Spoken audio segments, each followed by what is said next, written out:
eu sou a professora Pamela e na aula de hoje nós vamos falar sobre o romantismo em Portugal. Acompanhe comigo essa leitura. Saudade, gosto amargo de infelizes, delicioso pungir de acerbo espinho, que me estás repassando o íntimo peito, com dor que os seios d'alma dilacera, mas dor que tem prazeres. Saudade, misterioso numen que aviventas, corações que estalaram e gotejam, não já sangue de vida, mas delgado soro de estanques lágrimas. Saudade, mavioso nome que tão meigo soas nos lusitanos lábios não sabidos das orgulhosas bocas dos sicambros destas alheias terras. Oh, saudade! Este fragmento foi retirado do livro Camões, de autoria de Almeida Garré. Faz parte ali do primeiro canto do livro, porque ele é dividido em cantos, até 10. E esse faz parte do primeiro canto. E foi publicado no ano de 1825. É importante para a gente falar um pouquinho aqui como que estava ali o contexto histórico da Europa quando o romantismo, em específico Portugal, quando o romantismo surge aí. E aí você pode me perguntar, mas Portugal é diferente dos outros países que compõem a Europa no sentido aqui do início do romantismo? A gente vai ver que ele se diferencia um pouquinho dos demais países, mas ele não é isolado, tá bom? Nós vamos ter aí também a substituição da monarquia pelo liberalismo. Se antes nós tínhamos ali um monarca, um rei que tudo ditava, que tudo regia, agora não, né? Nós vamos ter aí o liberalismo, algo um pouquinho mais leve. Outro motivo também aí que vai reforçar e fundamentar ali o romantismo dentro de Portugal é a vinda da família real para o Brasil no ano de 1808. Lembra ali que está acontecendo a Revolução Industrial, a Revolução Francesa. Então, a família real, temendo aí essa invasão francesa, o que eles fazem? Se refugiam. Então, vem para o Brasil. Aqui também a gente vai estar na questão da independência, né, do Brasil, onde os reflexos da economia portuguesa vai estar muito aflorado, visto que a burguesia perdeu ali um importante mercado de exportação. Tá bom? Então, a Constituição Portuguesa de 1822 vai ter um caráter totalmente liberal. Então, é muito visível nos romances românticos essas questões históricas também que nós vamos ter ali, certo? O romantismo em Portugal, ele vai ser dividido ali em 3 fases. Na primeira fase, ou primeira geração romântica, mais conhecida, né, como primeira geração romântica, nós vamos ter o Almeida Garré, com Camões, esse trechinho aí que nós acabamos de ler. Vamos ter também o Alexandre Herculano, com uma grande obra, né, muito conhecida, que é o Eurico, o Presbítero. Então, dessa primeira geração romântica, esses vão ser os 2 romances mais importantes, né? Não que os outros sejam menos importantes, tá, pessoal? E esses 2 aí autores. Na segunda geração romântica, nós vamos ter o Soares de Passos, com Noivado no Sepulcro, e também nós vamos ter ali o Camilo Castelo Branco, com Amor de Perdição, que é uma obra muito conhecida.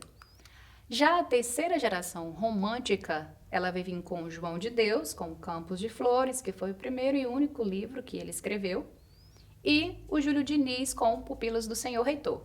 É importante aqui para a gente destacar que o Almeida Garré, ele não vai ser apenas um escritor do romance romântico. Ele vai escrever também poesias e vai ser ali o primeiro a introduzir ali o teatro português. Se antes nós tínhamos ali a literatura mais voltada para a nobreza, agora nós vamos ter uma literatura que está ao alcance da maioria, tá bom? Então, esse teatro aí fundado por Almeida Garré, ele vai ser um teatro ali para o lazer, tá? Onde a maioria da população vai ter todo o acesso, certo? É importante que a gente ressaltar as principais características desse romantismo em Portugal. A primeira característica que nós vamos ter ali é a liberação estilística, ou libertação estilística, que vai vir em oposição ao classicismo. Se antes o classicismo ditava uma forma fechada, né, rígida, podemos assim, de escrever, na qual os escritores se amarravam, se apegavam e tinha que seguir aquela regra, com a libertação estilística dentro do romantismo, os escritores ali tinham, né, uma liberdade para escrever, para fazer os seus poemas, as suas poesias, os seus romances. Isso também ocorre, pessoal, na música e no teatro, tá bom?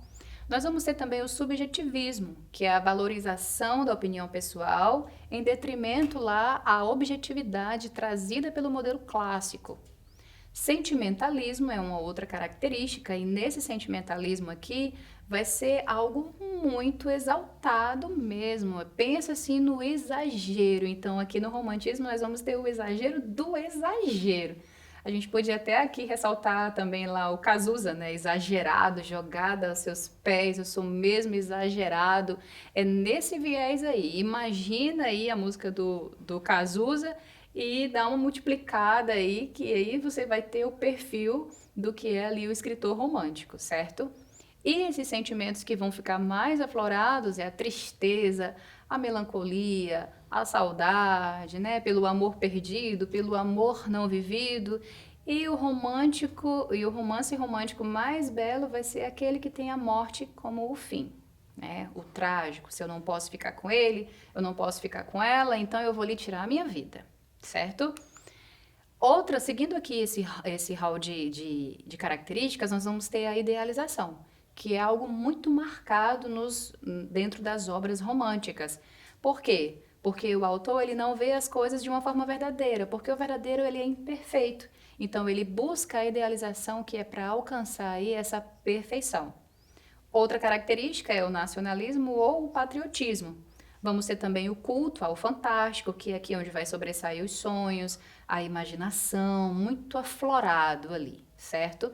E o culto à natureza, que é uma forte tendência aqui dessas expressões de sentimentos estarem muito atreladas às situações naturais, seja um céu estrelado, um céu enluarado, a lua, né, ali a natureza, tudo muito ali presente dentro desses sentimentos, né, do escritor romântico.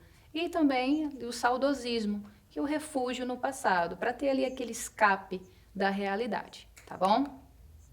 Então, nós vimos aqui que o romantismo em Portugal passa por 3 gerações. Vimos aí dentro os principais autores dentro aí dessas gerações e as principais obras desses autores. Vimos também aí as suas principais características. E agora, vamos exercitar? Primeira questão. Alguns dos maiores expoentes da estética romântica em Portugal no século XIX foram A.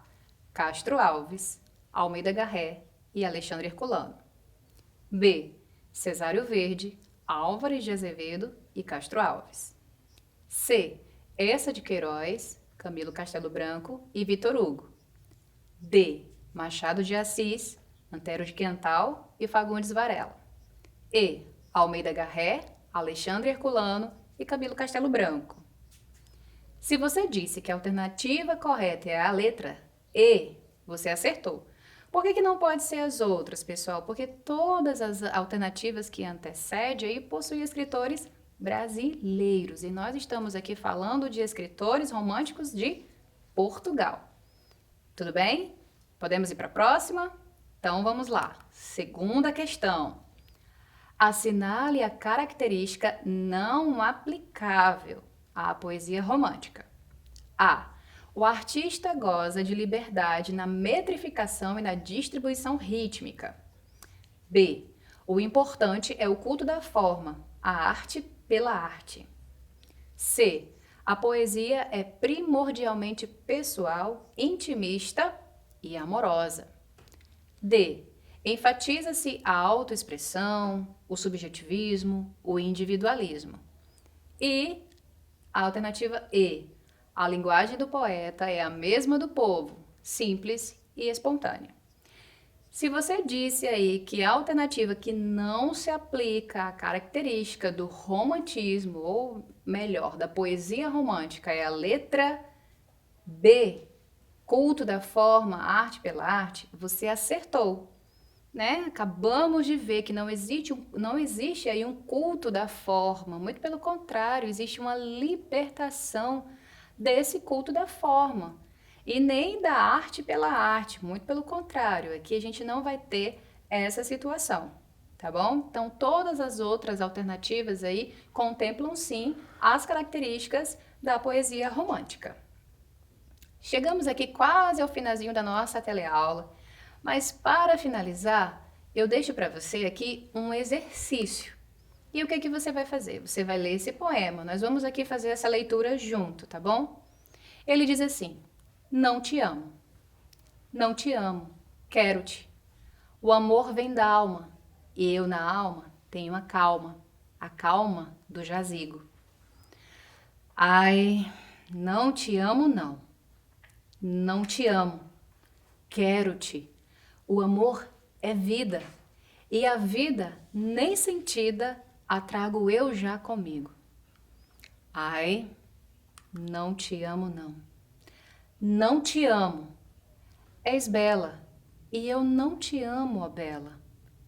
Quem ama a aziaga estrela, que lhe luz na má hora da sua perdição? E quero-te, e não te amo, o que é forçado, de mal feitiço azado, este indigno furor. Mas, ó, não te amo não, e infame sou, porque te quero, e tanto que de mim tenho espanto, de ti medo e terror, mas amar, não te amo não. Aí uma poesia de Almeida Garré, tirada do livro Folhas Caídas. O que você vai fazer? Primeira questão: quais palavras no texto você não conhece? Crie um vocabulário. Você pode utilizar para essa criação do vocabulário um dicionário, seja ele físico ou virtual. Segunda questão: de acordo com o texto, e aqui não é a sua opinião e nem a opinião da professora e nem a opinião dos colegas, é de acordo com o texto, você vai olhar para o texto. Qual a diferença entre amar e querer? Explique. Chegamos ao final de mais uma teleaula. Eu peço que você não deixe de realizar essas atividades e nem aquelas atividades complementares que estão aqui na nossa plataforma, tá bom? Se você tiver alguma dúvida, você pode tirar com os seus colegas nos grupos de WhatsApp, você pode contatar o seu professor e aí para essas dúvidas serem sanadas, tá certo? Mas não deixa aí de realizar essas atividades. Deixa despertar o eu romântico que existe dentro de você e aí eu te desejo ótimas leituras, um ótimo estudo, ótimas pesquisas. Agradeço por você disponibilizar o seu tempo para estar aqui comigo em mais uma teleaula e eu te espero no nosso próximo vídeo. Tchau, tchau!